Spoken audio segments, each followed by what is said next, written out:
All right, welcome in. It's Tuesday. That means it's $5 Tuesday at WagerTalk. You can find plays from the handicappers you see on the screen, as well as any of the WagerTalk handicappers on sale on the site for just $5. I had a nice 5% win last night. Tokyo Brandon, I finally got some ninth inning luck. I had the Marlins plus 1.5. They had a 5-2 lead. They had Zach Wheeler out after the third inning, and yet I got to the ninth inning up against Johan Duran, needing a run. And you know what? The Marlins got 3. So props to the Marlins, who snapped their historic losing streak, the longest losing streak in the history of the franchise. They do it in walk-off fashion off of one of the best closers in the game. And I cashed my 5% play, my only play for Monday. So I'm feeling good today. Hopefully it went as good for you. How did your Monday go? I had the Phillies -1. So Well, I didn't even know that. Sorry about that. but it was a 2% play, so I'm glad you won your 5. And then I just went 1-1 in the KBO. So not too much bloodletting. It wasn't a great day, but I'll take -2% and move on to the next. I do have 2 4% plays in MLB today, and they're both for $5. It's $5 Tuesday. So I think I'm ranked number 2 among all cappers right now in 2026. I might be number 3 since you won your 5%. I know you and I are neck and neck for that. So, it's going well. Yeah, we have been jockeying for position. I think we're both chasing Ski, who's been in. I believe he's been 1 for a while. So yeah, he's been winning the WNBA. Yeah, he does extremely well in that league year after year. Still a lot of WNBA season left. If you're looking for that, even if you don't watch it, you should be betting his WNBA because he wins. That's all that matters. Bryan Leonard, like we say, we don't care how they win. We're just trying to win. Yeah, we definitely are. And there was somebody in the YouTube comment section yesterday saying, why don't we put out a triple play instead of the double play? And that right there, what's one of the reasons why, we all think differently. We don't, if you've watched this show long enough, we don't always agree. So if you got 3 people, chances are a couple of guys may be against you. So this gives you less of a chance to have conflicting things. And then people say, well, who do I choose? Do I choose one over the other? Just makes it easier that way. And hopefully nobody chose me yesterday as I went 0-2. I had Seattle in the early game. The starter for Seattle had dominated. I'm talking dominated Texas in the past. And out of his last 10 starts, 4 of them were shutouts. One of them was like a 1. He'd never given up more than 4. Gives up 7 yesterday. It happens. That's baseball. Luckily, I only used a 3% on that, so I didn't go with a top play. And then I had the 2% that I used here as my free play on the show, the Pittsburgh over. I still don't know how they didn't hit those guys. Baseball is strange. We've seen, yesterday Wheeler. We see aces get bombed once in a while. That's the way it is. You don't always have your best stuff. Hey, we go to work every day. We all work for a living. And I didn't have my best stuff yesterday. So luckily, didn't have anything big. So hopefully they joined you two on yesterday's card. All right. As always, we said on the show many times, it's a new day. You got to approach every day. When you're doing this, every day starts 0-0. You're literally never going to win 365 days out of the year. So we come back, we do it again today. Fresh slate, big slate, because we had the rain out last night. So I believe we have 16 games across Major League Baseball today. We're going to start on national TV tonight with one of the better rivalries in the sport. Tokyo Brandon, I'll let you kick this off. Cubs, Cardinals, TBS. How are you seeing this one? Baseball is a funky sport, you guys. LG Twins tonight in the KBO were facing a Kiwoom pitcher who had 41 strikeouts and 52 walks with a 2.8 whip, and he held them scoreless for 6 innings. This is baseball, you guys. Or I think maybe they scored 1 on him. That's crazy. LG is the best team in the KBO, too. So it's just baseball is a wacky sport. They were a $4 favorite in that game. Yeah, they were minus 400, and he held them 6 innings. So, baseball is a funny sport. It's funny how it goes, but all 3 of us are winners. Brian's one of the best cappers the last 30 days. Adam and I are vying for number 2 in among 33 cappers for second place. So no matter what you think or who you like and don't like, all 3 of us are winners, and there's no denying that. So today's $5 Tuesday. So we're not going to push the double play. We're going to say buy our $5 play because try us out. It's a good chance to try one of us out. And if you like it, get a longer subscription. So regarding this game, Cubs and Cardinals, we got McGreevy and Colin Rea. Rea is not a pitcher that I generally like to back. As a matter of fact, his walk rate's pretty high. He's walking 45% of the guys he's striking out, where McGreevy's down to 35. So McGreevy has better command. However, if you look at how Rea has pitched against these Cardinals, he's held them to a 119 batting average against and a 353 OPS, which is 400 points better than what I consider average, where McGreevy has been absolutely blown up by these Cubs. 55 at-bats against with a 327 average against and an 882 OPS. The OPS, not too bad, but the average is awful. So it means he's given up a lot of singles, not a lot of doubles and home runs, but still, that's not a good sign. I have the Cubs number 2 in MLB hitting, where I got the Cardinals number 24. I've got the Cubs bullpen ranked 8, where I've got the Cardinals ranked 22. To me, it's Cubs or nothing here. I think Rea will hold the Cardinal bats down, and the Cubs are just a better team overall. So I would back the Cubs here. As a matter of fact, I'm going to make it my parlay leg. We're opening the show with a bang. I'm taking the Cubs on the money line. I believe you can get it anywhere from minus 110 to minus 115. So give me the Cubs on the money line. Brian, I'll go to you because I'll go to you. I'll reserve my comments for this one until after I see what you have to say. All right. Well, just to get our number, it's at 113 right now with Ray against St. Louis, and the total is 9 to the under minus 120.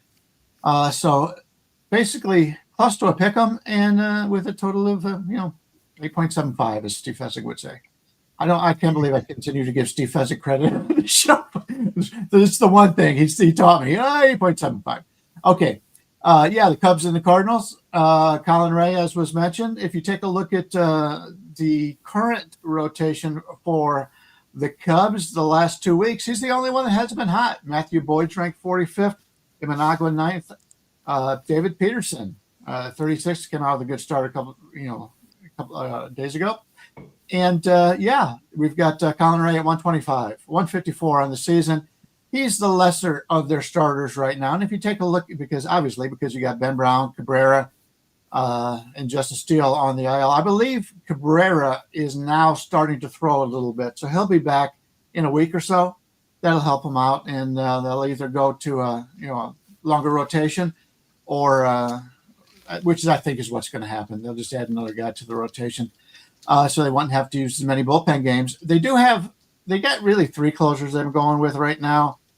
Trent Thornton's pitched the last 2 days. He might not pitch today, but Webb through 14, he's still available. And Thelbar is available also. He hasn't pitched in 3 days straight. From a hitting standpoint, Armstrong's been hot as hell. He's just number 6 rated hitter in the last week, number 6 rated hitter overall on this season. There's a time when Pete Crow Armstrong was known as a defensive guy, and that was it. Well, he's turned himself into a great major leaguer.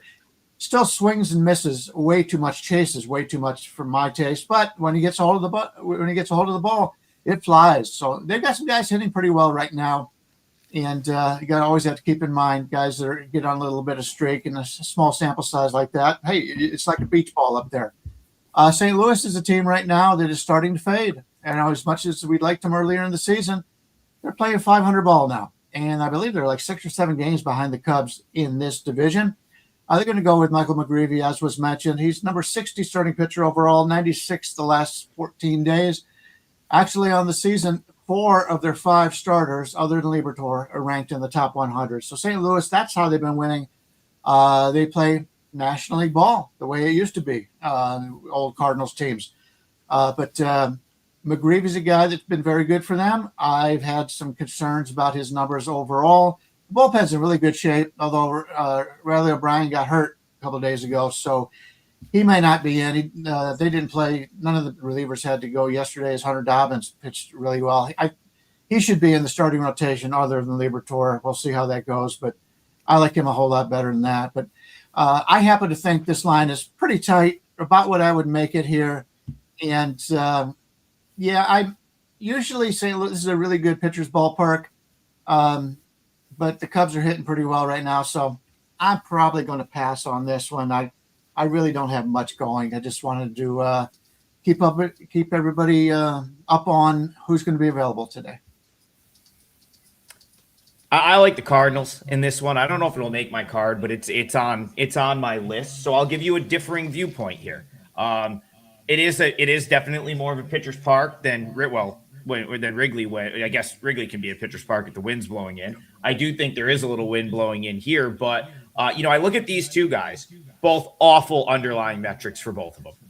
Like they're that Reyes like expected ERA is I think you've got a pair of guys that are both in the bottom 10% in expected ERA, expected batting average. Reyes doesn't strike anyone out. He gets zero swing and miss, gets barreled up. This is a guy that has dropped off, in my opinion, considerably since that nice run he had when he came back from NPB, when he came back from Japan, and he had a couple really good seasons. Reyes is starting to decline. Mike McGreevy has pitched well, but it's hard to understand how he's pitched as well as he has because he's down there in that same sort of bottom 10% in expected ERA, bottom 10% in expected batting average. He gives up hard hit, and he doesn't get much swing and miss. So then I look at – this is one scenario where I look at the surface numbers, and I put a little bit more stock in that to them because, I watch McGreevy pitch, and I'm like, I really do like the way this kid pitches. And he was a guy that I liked from last year coming into this year. It's just the underlying stuff doesn't match up with him. Like, you see that expected batting average being close to 300. That's not good. You see expected ERA being in the mid fives. That's not great either. But he does, keeps the ball on the ground, throws strikes, and it's translated into a 3.07 ERA and 1.13 whip. And now we're in August, and it's like, yeah, he didn't pitch great against the Diamondbacks last time out, but there's only very few instances of him getting really blown up, right? A lot of his starts are 6 innings, and they're quality starts. So when I look at these two guys and the underlying metrics don't like either, I think McGreevy is like the far better of these two pitchers right now. And so for that reason, and with the Cardinals at home, and with them having some of the, they line up okay from a bullpen standpoint after losing last night, that's why I like the Cardinals. But it's up for you guys to make your own decision. I don't know if the Cardinals will make my client card, but it is one I'm considering, and that is the reason why. All right, let's keep it going. Let's head back to the chat. Let's see. A lot going on in the chat here right now. Lot going on in the chat. All right, we can talk. But not a lot of games. Lot going on in the chat. Let's go to this game. So yes, yesterday I finally got a 9th inning to go my way. I've complained a lot on this show, especially my bigger plays, my 5% plays where I've had 0 9th inning luck. I had some 9th inning luck yesterday in Marlins Phillies. 7-5 game. Tokyo Brandon, 8 times out of 10, you win that bet. You win that bet 8 times out of 10. You got Joan Duran coming in the 9th inning. More often than not, he's going to lock that down. You're going to win. But I finally got a timely 9th inning hit, and then I actually got more than I needed. I would have been fine with the 7-6 final. I had plus 1.5, but the Marlins rallied. They kept stringing hits together. A couple of them had eyes, right? Like a couple ground balls just got through the infield, and then they got the big hit to walk it off and win the game 8-7. Like I said at the beginning of the show, snapped a historic losing streak for them. Tokyo Brandon, what happens today? Do the Marlins start to get it going now that they finally got the loss out of the way, or the win out of the way? Yeah, that does a lot for guys. These guys are human beings. The Marlins were really rolling before the All-Star break, and then all of a sudden they just hit a brick wall. Getting one win, it's really big actually. You feel like you just broke like a glass ceiling, so to speak, or something. You finally got the monkey off your back, so to speak. So I think the Marlins are going to start scoring now, although current form I have them ranked, I think, 24th in MLB. But I think yesterday's game does wonders for a team that was struggling. And I think they're going to start scoring now. And who better to score against than Aaron Nola? He has not been himself at all. Probably the worst season of his career. Correct me if I'm wrong, but it's certainly one of his worst seasons. And he has bad numbers against these Marlins in his career. The batters that he's facing today. Sandy Alcantara is a pitcher I generally like to back, but I still don't trust the Marlins on a side. I think an over would be a good play here because both teams can hit the ball. Neither starting pitcher has good numbers against the team he's facing today. Although I do like Alcantara a little bit better than I like Nola, but. I think we're looking at an over here. It's going to be hot, and it just seems like an over to me in this game. Let me check the bullpens real quick. Yeah, I mean Miami's bullpen's ranked 24 out of 30. Phillies is ranked 8, which is pretty good, but they used a lot of gas yesterday. I think the pitching staffs are gassed, and I think Miami's going to break out. Give me an over in this one. Yeah, Brian, that's something. The bullpen's something that started to let the Marlins down a little bit. Tokyo Brandon brought up how hot they were. I think they were like 20-6 in June or something crazy like that. Even right into the first week of July, they kept winning right into the first week of July. They didn't cool off until they played your Cleveland Guardians right before the All-Star break. But that's been the big thing was during that winning month, their bullpen was like top 10 in Major League Baseball. Really, really good. The bullpen basically let them down last night, blowing a 5-2 lead, and they needed a ninth inning rally to win the game. So side total, I do kind of agree with Tokyo Brandon said about there being runs in this game. I agree also. You've got Nola against Alcantara. Alcantara is about a 110 favorite, total of 8 over to maybe minus 120. It seems to be a little bit low. I was probably expecting an 8.5 when you've got Nola on the mound because, as was mentioned, he is not having a good season. He's 33 years old. He's got a lot of pitches. Just go back and look at how many pitches he has thrown in his career. Wheeler's 3 years older, but Nola's gone really long, and he hasn't pitched well in the last few years. He's been very much up and down for a while. And, you look at him on the season. He's still ranked 106th, I believe, on the season, 108th maybe. And in the last 14 days, 141st. From the bullpen standpoint, they had to use their top 4 relievers yesterday. Now, they didn't have to use any of them the day before, but on Saturday, they had to use them. And Friday, they had to use a couple of them as well. So, the bullpen for Philadelphia is a little bit of a concern.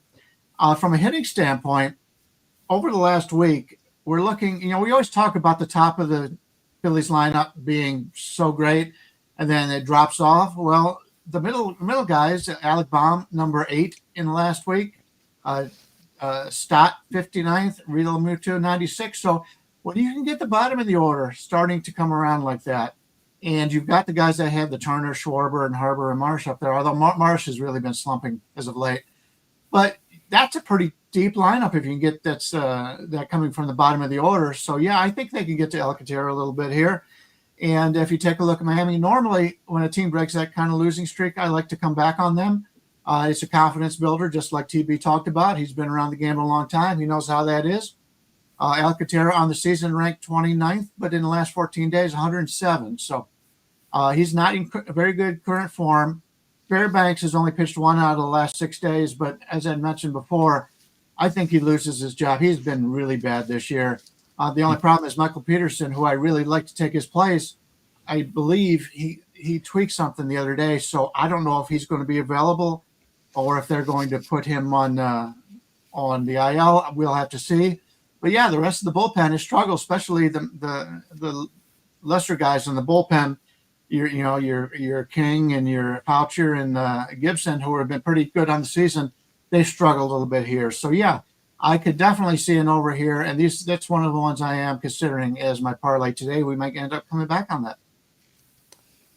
Yeah, I'm gonna wait too, but I'll tell you what, I'm considering the Marlins as a parlay leg. So again, I fully expect there to be runs in this game.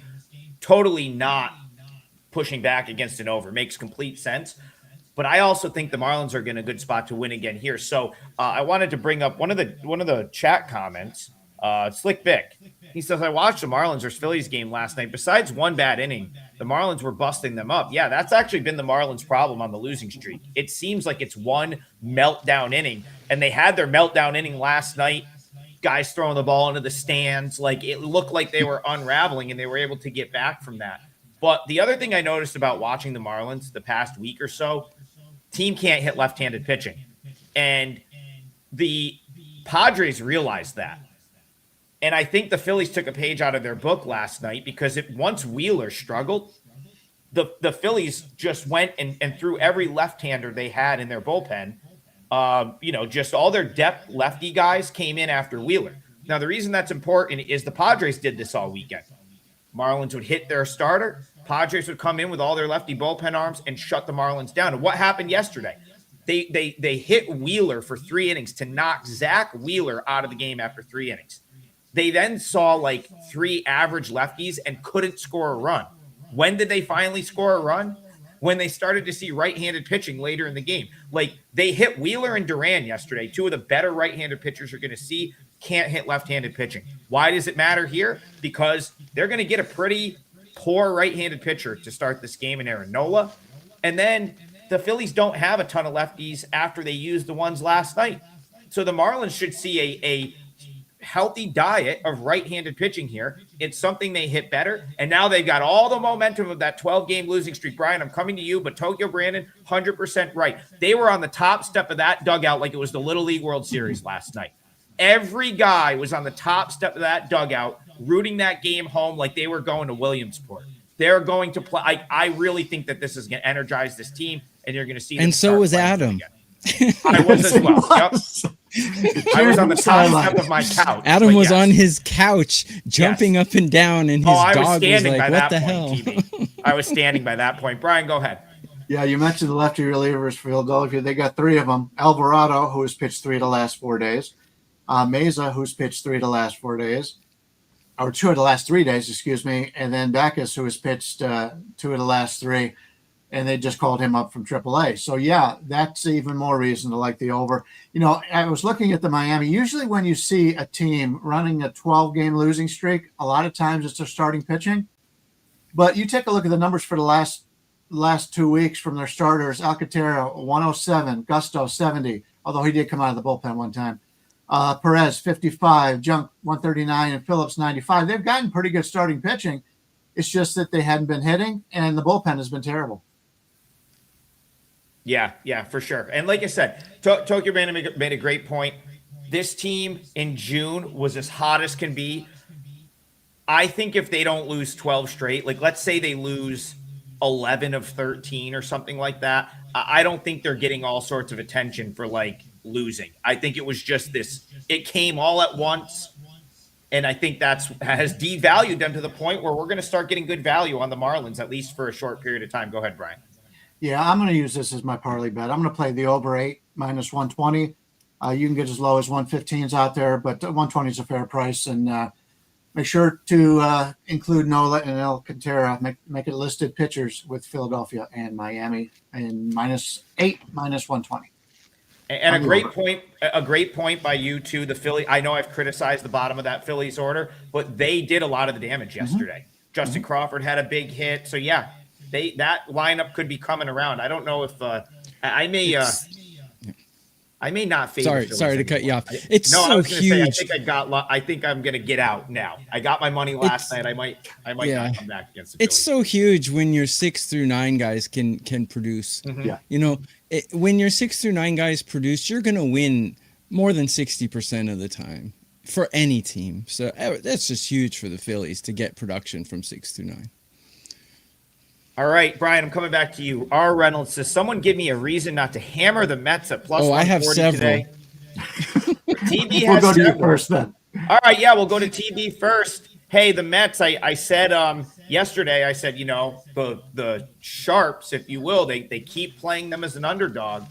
Well, the last couple days they got paid, right? Because they stole the last game of the Dodgers series. Last night, the Mets had a little bit of a breakout, win big 14-3 as a slight underdog. Today, they're a bigger underdog, but Tokyo Brandon, they have a bigger hill to climb here because, of course, it's Chris Sale for the Braves. So start us off, Braves-Mets. How do you see this one? Well, the Mets are still without their only batter that hits over 800 OPS. Granted, since Soto has been out, the Mets have been producing runs at a pretty heavy clip. I don't expect them to sustain this production because they're just not a very good team without Juan Soto. Scott's been pitching well. but Sale is a master, and the only way I can see the Mets coming back in this game is if the Braves bullpen blows it, because the Braves bullpen right now is atrocious. I mean, I got him. Iglesias is supposed to be really good. He has not been. I got him ranked 27 out of 30. So I just can't see the Mets putting a lot of runs here on Sale. Sale's one of the best, and he's a little long in the tooth, but I would take a Mets team total under here. I would take them under in the first 5, even if it's 1.5. I don't see the Mets scoring 2 runs on Sale in the first 5 innings here. I don't see any saving grace for this team. I think their season's over. Oh, I said it. I said that about the Brewers last year, or the Tigers last year, didn't I? But yeah, I don't see a lot of hope for the Mets here. Brian, Rays Mets to you. I'm not disagreeing with the not seeing a ton of hope for them. Like, we've talked about, the chemistry in that clubhouse seems to be poor. I don't know if I could see the Mets making a run to the point where, like, the NL has a lot of good teams. That's the other thing for the Mets. That's the other tough thing for the Mets. If the Mets were in the American League, they'd probably be winning a division somewhere.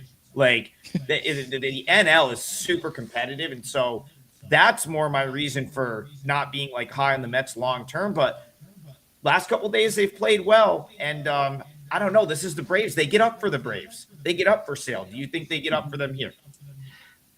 Yeah, the Mets are 10 games behind in the wild card right now, and they're missing Soto for the season. Although Soto says he'll be back before the end of the year, why would the Mets even bother to bring him back? You've got young players you want to take a look at. You're not going to go into the playoffs. I think we've seen the last out of Juan Soto this year, and he's had injury problems the last few years. He's signed, they signed him for 13 years or something. I mean, it's some crazy contract.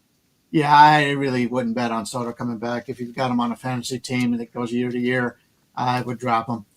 But, things happen. I'm not a doctor, but yeah, it's a situation for myself where we're looking at Sale the lefty. He's about a 160 favorite here. Total 7.5 to the under, maybe 120 or so. Yeah, I see reasons to play the Mets. Scott, I like his future. And this is a team right now that still has some pretty good players. There are a lot of younger players that they really didn't expect to take over these roles earlier in the season. But, yeah, the Mets' future still looks pretty good. I don't think, they're talking about a big sell-off and all. I don't know. It's just a bad year for them between the injuries and what's going on in the locker room and all. I don't go against Chris Sale very often, but in this price range, yeah, I can see a reason to play the Mets. You're getting upwards. I see at the South Point here in Las Vegas that they're giving you 150 back. You can get 140 back at a few places. If you catch 140, yeah, it's not a bad bet. I wouldn't consider that to be a bad bet here. Atlanta, we talked about, they've got their supposed best hitter and leadoff hitter, Ronald Acuna, back yesterday. And so that makes them so much better. But, yeah, I like the Braves. And when TB talked about the Braves bullpen being bad, he's talking, once again, about recently. Recently, they have been bad. But if you take a look at them in the season, Iglesias is ranked 13th, Lee 14th, Fuentes 55th, Dodd 67th. They've got an excellent bullpen. They're just not in good form right now. So, yeah, different ways to look at the game. I could see the Mets, but it's tough to go against Chris Sale. He's the one guy that is very consistent with them. And if you take a look at what he has done in the past, especially against teams he knows very well, he's pitched very well. I like the Mets with the plus 1.5 if you can get it at 130 or better. I'm kind of with the original post. Lindor had 6 RBIs last night, and he's sitting close to 400 against Sale with a huge sample. Their season has been – it feels like their season has been over for a little while. I, too, don't really like the Mets long term, but I do see value on them tonight. Their lineup on paper, if you're just looking at the numbers, is not great. But look at some of the guys – that have those numbers, right? Bo Bichette, 680 OPS. We know he's much better than that for his career. Frankie Lindor, 743 OPS. We know he's much better than that, like long term. Just having bad seasons, but maybe he broke out last night with the 6 RBIs. One guy I do like that came up the other day is Ewing. I actually think he's going to be a pretty good player. He's now batting leadoff for them. So, Am I going to be shocked if the Mets come out and get crushed here? No, because look at what they've done all season. Do I see some value on them at this price? And would I mind, am I considering the plus 1.5 as an option? Yeah, because I like Scott. I think Scott can keep them in this game. And then if you get to the late innings, it could be a little bit of a crapshoot. So yeah, that's just my take on it.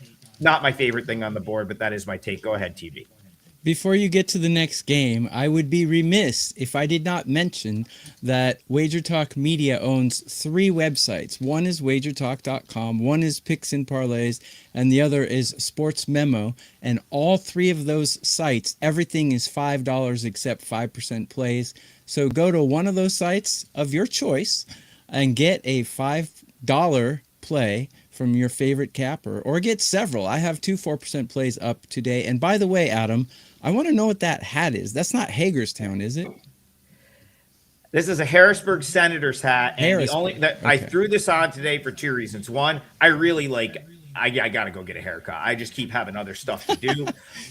2, their social media main account commented on the video I did for them for my video from their ballpark that I posted the other day on TikTok, and the official Harrisburg Senators TikTok commented, and I said, all right, anytime you get love from like an official team account, gotta throw these. That's so yeah, cool. This is the Harrisburg Very Senators, cool. AA affiliate of the Nationals, Harrisburg, Pennsylvania.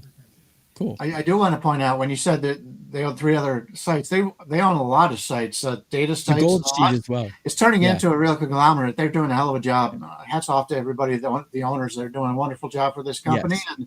And maybe next year we'll get somebody to do the back end, give us some graphics, or produce the show, or something. I can't. We're doing it all ourselves, man.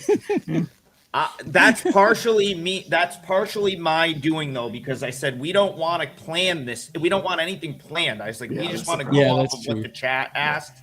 And so they're like, well, how do we do graphics if you guys aren't going to let us know? And I said, we don't need graphics. Just give us a banner and give me an hour to talk about baseball. That's what I asked. We're kind of like that's on me. Yeah, we're kind of like freestyle rappers, man. You just throw a bar out there. We just rap, And actually, other cappers come to us and they're like, how do you guys do that? Like, just talk about games off the top of your head. Other cappers have come to me. Other cappers at WagerTalk have come to me and said, how do you do that?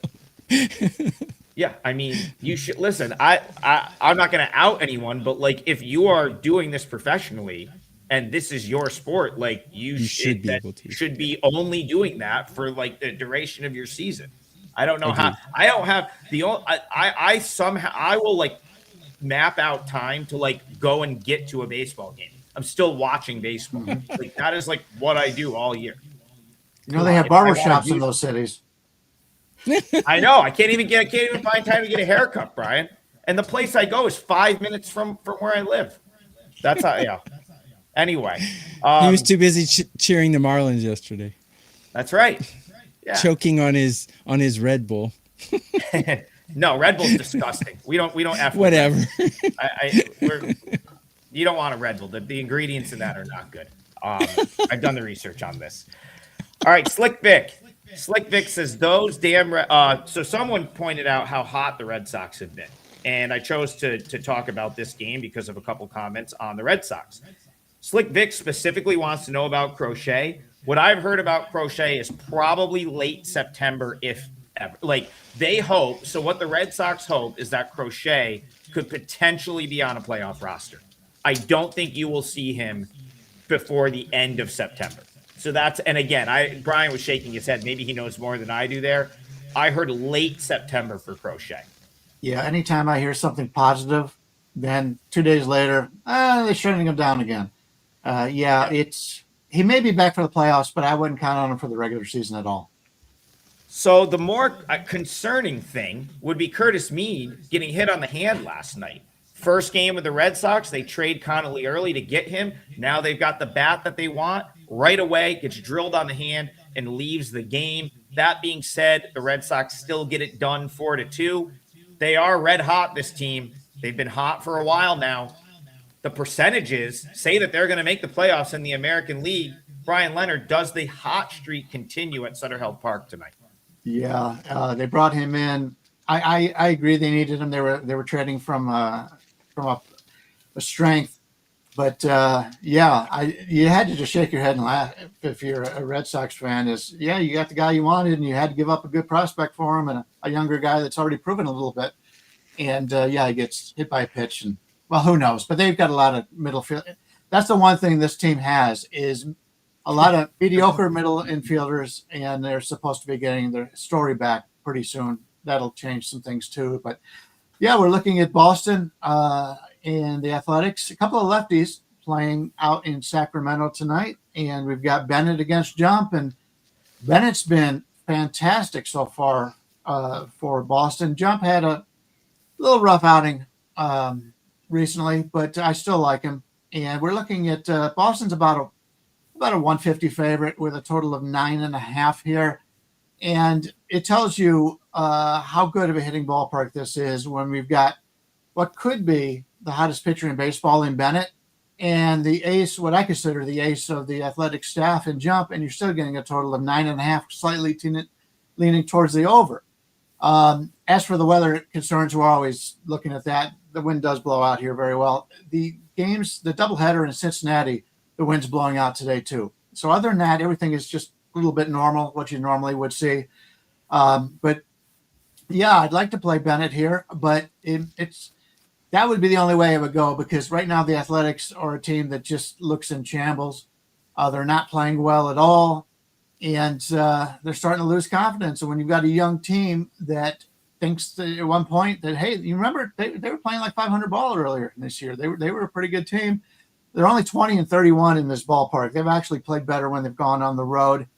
I do prefer Boston in this game, but do you really want to lay a 150 in, as TB would say, a monkey ballpark? No lead is safe here in this ballpark. And take a look at Boston's bullpen. They had to use Chapman, Whitlock, and Slayton yesterday, and they had to use Slayton the day before. So, yeah, the bullpen for Boston's been used a little bit, and when you're winning, your better bullpen arms are going to be used. So you take a look at their offense. The offense, they're really not hitting that well. They've only got two guys that are in the top 100 over the last week, and that's Ceddanne Rafaela and Jarren Duran, two guys that have been underperforming a little bit. Well, Duran a lot all season long. So, yeah, I prefer Boston here, but I don't know if I can get there at that number. And from a team total standpoint, Jump. I've seen Jump was here in Las Vegas. They got the 51s, the Dodgers old uniforms when they played here in Vegas. He's pitched in elevation before, and he's done pretty well. So, yeah, we'll see what happens. It's Boston or nothing for me, but I'm probably going to sit this one out. Tokyo Brandon, at one point in time, Jake Bennett, Gage Jump, they were kind of coming through at the same time, and I had Jump rated considerably higher than Bennett for a lot of that time. So, I still really like Jump, even though he did have a couple of rough outings. Still think he has the better stuff of these two. But the Red Sox, tough to argue with how well they've played of late. So, Red Sox A's, do you have anything here? It's wiggity, wiggity, wiggity, whack. Crisscross will make you jump. That's my introduction to this game.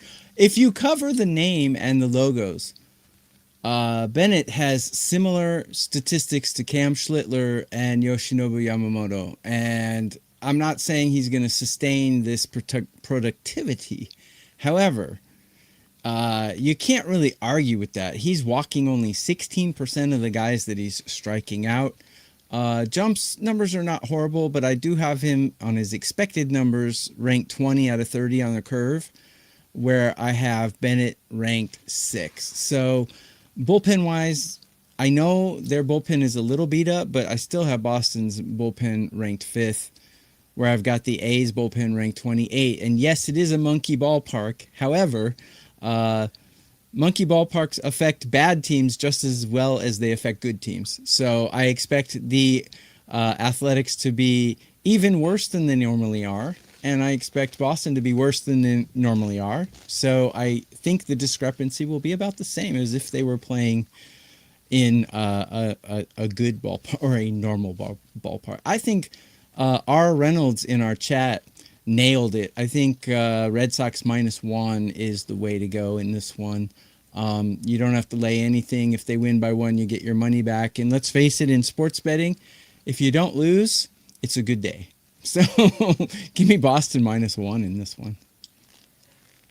We are opposite on quite a few today. It'll be interesting to see how this plays out. So I'm going to use A's +1.5 for the parlay.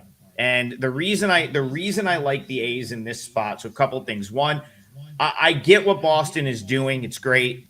They've played their way from a season that looked like it was going to be a throwaway season to probably being in the playoffs in the matter of like 3 weeks.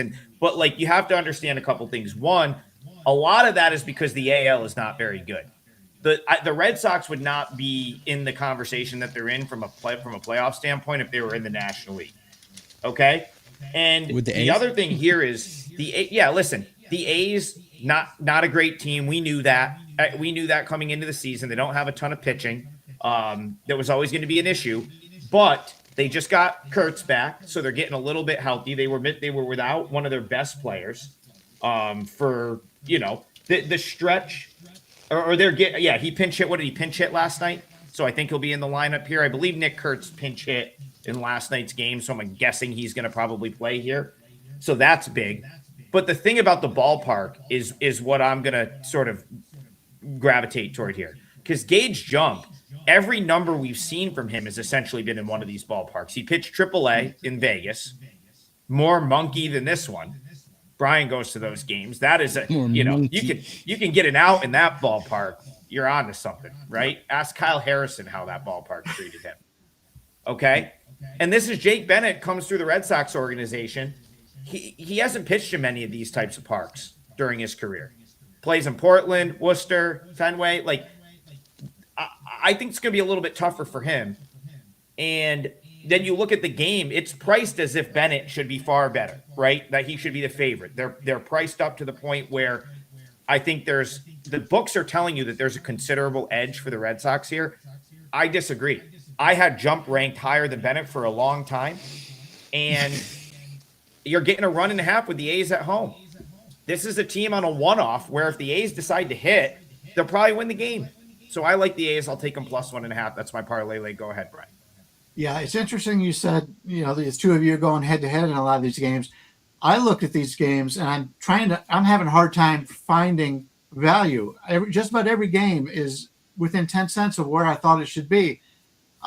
So that makes total sense to me now because I was having a hard time. So if anybody is going to buy the 2-pack today, get it from these two gentlemen. I still haven't even put up my 5% play yet. Or excuse me, my $5 play yet. I'm not having a 5% today. But it's the way to go in this one. And sometimes each of us don't find the value that we see other days. Yeah, I know my mic is echoing. I'm really not sure why. I will play around. I can hear it in my ears a little bit. I'll play around with the settings. We'll figure that out. But at any rate, I'm going to use the A's in the parlay. I think they have a good chance to win today. And if you're getting that 1.5, you're getting the run to work with. I think it's a good bet. All right, Alex Rand. He says, "Morning, gentlemen. Can we talk Angels and Rays?" Well, they don't play. They're not playing each other. So I think he means Ranger or take the dog. I'm gonna pick the one. So I'm gonna pick the one that other people asked about, and that is going to be the Rays, because we had a couple other people in the chat wanting to know about this Rangers Rays series that kicks off today. Brian Leonard, that's kind of a low key, pretty big series in the American League now, especially, the Rangers find themselves in one of these divisions where 500 ball might be good enough to win the division. At least it is right now. And now they go to the Rays, who suddenly can't lose a game at home. I lost track. What are they? 37-15 or 15 at home, something like that. Yeah. So Rangers Rays, do you see any value in the dog here? Yeah. Interesting game. We'll have to see how Texas does after that huge series against Seattle. They've been knocking the ball around really well. You take a look at their lineup. 1 through 7 are all hitting in the top 100 in the last 7 days. That was against Seattle. a team who does not pitch well on the road. And I got into it. One of our colleagues, Stephen Over, who was on, I believe he's on Picks and Parlays, but he was talking about how poorly that how great they have pitched at home, the Seattle's pitchers. And I said, it's not that they're pitching great at home. It's because the ballpark on the road, they're normal. There's a reason why Seattle's had so many great pitchers over the years, and nobody trades for them. Nobody's standing in line to trade for any of those pitchers. They're trying to get rid of Castillo right now, and nobody wants them because all his numbers are based on that anti-monkey ballpark in Seattle. So, yeah. They haven't announced, well, they haven't shown, at least on our line service, it's not showing a starter, but I believe it's going to be Cal Quantrill going. And we've talked about Quantrill in the past. He's a guy who is an innings eater. He's not somebody goes out and searches for him, but he's going to go on the mound today. And I think there's a little bit of value here on Texas. Like I said, they've been hitting very well right now. And going against the Tampa Bay team, as much as I like Griffin Jacks, and as good as they've been at home, why are they a 180 favorite, 175 to 180 favorite here against a team in Texas who really are they that much worse? Texas on the season, they're sitting here at 2 games over 500. Tampa Bay sitting at 19 over. Yeah, granted, but Tampa Bay's won a lot of one-run games. If you take a look at their expected win-loss, they're 9 games over 500. That's a big difference from 19. So, yeah, Tampa Bay's the better team, but Texas is hitting the ball really well right now. And Griffin Jacks, as much as I like him, he's been a little bit up and down. TB, Rays Rangers to you. Steve Dukes, thank you for that reference. Oh, the cans can do miracles. Just you wait and see. That's the other crisscross. So thank you for that, Steve Dukes. Remember, everyone, it's $5 Tuesday, and everything up is $5 or free except 5% plays on WagerTalk.com, picks and parlays, and sports memo. So go grab that. I have 2 plays out. They're 4%ers for $5, and I'm sure my esteemed colleagues will also have something out. I kind of agree with you guys in this one. The Tampa Bay is the better team, but this number is way too high for Jax because he's good. He's got good command and control with his pitches, but he's not that much better than Cal Quantrill, in my opinion. At least for the first 5 innings, I think it's almost a push, and the Rangers are actually hitting better than the Rays right now, like Brian pointed out. I think the reason this number is what it is because of the bullpen discrepancy, because Texas's bullpen not performing well right now, and the Rays bullpen is, plus the Rays are kind of on a tear right now. But I would agree. I think an under would be the way to go in this. And anytime you think the score is going to be low, there's a lot of value on that +1.5 as well. So those would be 2 ways I would go. I kind of agree with you guys. TB, I'm eyeing that +1.5, and I can't even believe that we're discussing it possibly coming into range. So for me, I'm typically not going to bet a +1.5 unless I can get like -130 or better. At -135 is a stretch. If I really love it, I will consider it at that price. I didn't think there was. I mean, the Rangers are a good ball club. That's the thing with the Rangers. They are exactly what they appear to be. They're 54-52. They're a better than average team. They're nothing they do is like, nothing they do is just amazing. And let me know if my echo is gone. I'm just playing around with. There was an echo, but I'm not sure it was yours. I've seen that before earlier this week. Yeah. I think TB's mic is causing an echo, so I've muted him for a second. I'm just testing that out. As far as the Rangers is concerned, good ball club, great at anything, probably not. Bad at anything, no. I've talked about this bullpen, deep, good bullpen. They don't have the Duran or they don't have the Mason Miller. But what they do have, although Latz has had a tremendous season for him. But the bullpen's really good. Strong collection of arms. There's really no one bad out there. It's they can go to their pen early if they need to, and there's no drop off from typically who they have out there. The Rays, as good as they've been, I mean, this team should not be laying a 1.5 to other good teams in baseball, in my opinion. They're not built to blow teams out. They're built to win games like they did against the Guardians the last couple of days. 1-0, 2-1, 3-1. Those are the types of games that the Rays are going to win. So yeah, Rangers plus 1.5. You give me 10 more cents. This might be on my client card. Brian, go ahead. Yeah, just a couple quick things. First of all, Tokyo Brandon lives in Japan, and karaoke is obviously that's where it's from when you listen to the words. And he's got a very nice voice, and make sure to tip your waitresses. Also, I have to travel, so I may not be on the show this week. The problem is where I go, there's internet, but I've got one of these things. It's called Travel Internet, or Travel Router, and I've never used it before, but I've tried it out yesterday, and it worked pretty well. So if I can get that thing to work, I will not miss any time. And the good thing is, every time I tend to leave town, I get on a hot streak.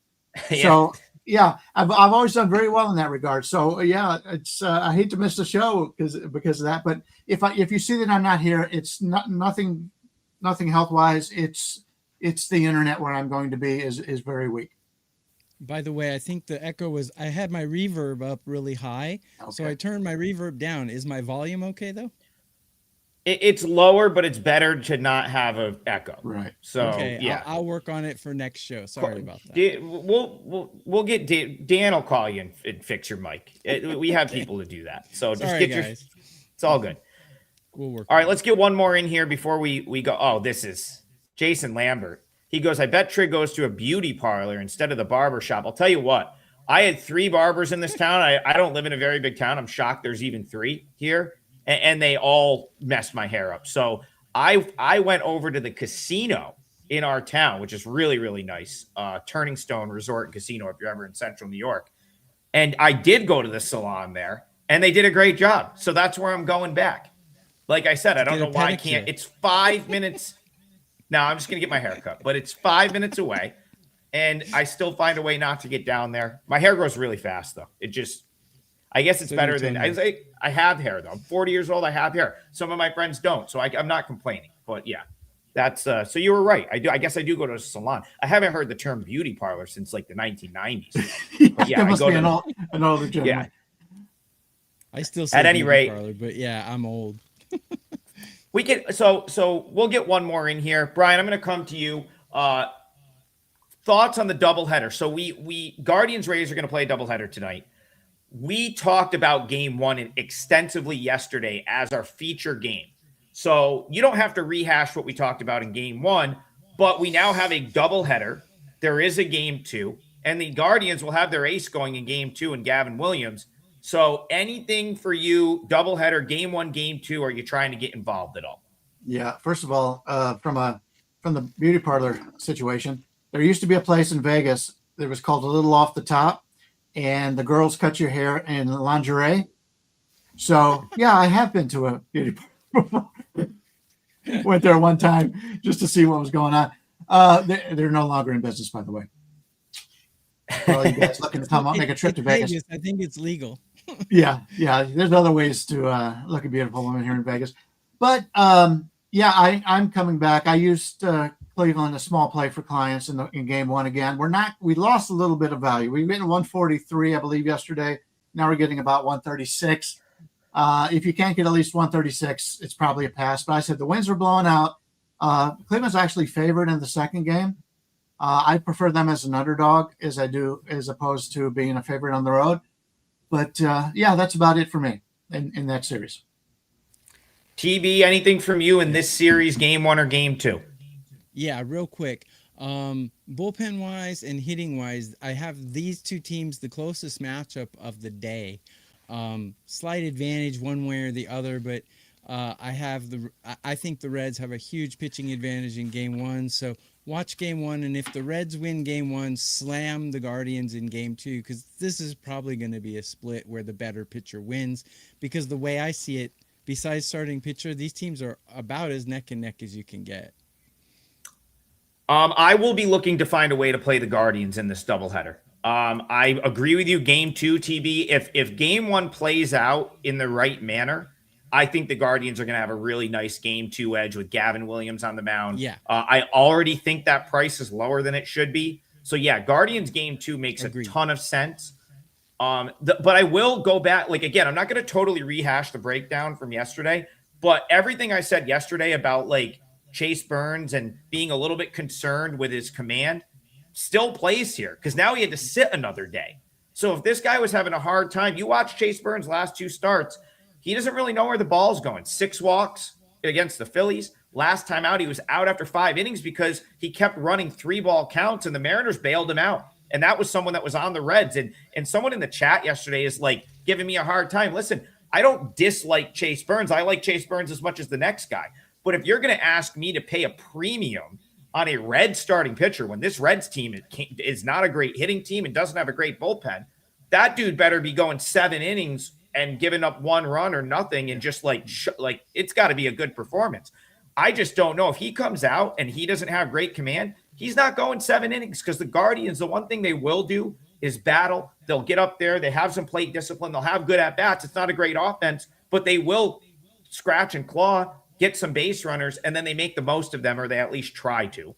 Sometimes they go 0-for-17 with runners in scoring position. But all I'm saying here is like they don't even need to do that. They just need to be patient enough at the plate to get him out after the 5th inning, and they will have an edge in this game. So, yeah, I will be looking for a way to play the Guardians in this doubleheader. I'm just not totally sure the best way to do it. Slam him in game 2. TB, I'll tell you what. If the Reds win a close game in game 1, use some of their better bullpen arms, I'm very, very tempted to just be on the Guardians at just about any price in game 2. I'm with you there. And that's a day-night doubleheader, so you'll have plenty of time. It's a 1 o'clock game, and I believe the second game is not till 7. So you will know the outcome with plenty of time to make a decision there. That's it for today. Remember, it's $5 Tuesday. As Tokyo Brandon said, $5 across every WagerTalk platform. So Sports Memo, Picks and Parlays, WagerTalk, everything is $5 today. So take advantage of that. Our 3-teamer today is as follows. Tokyo Brandon is going with Cubs -110. I'm going with the A's +1.5 -120. And Brian's going Phillies Marlins over 8 -120. Those are all full game bets. That is our 3-teamer. That is our show, and the 3 of us will be back tomorrow, 9 a.m. for more Total Basis. We'll see you guys then.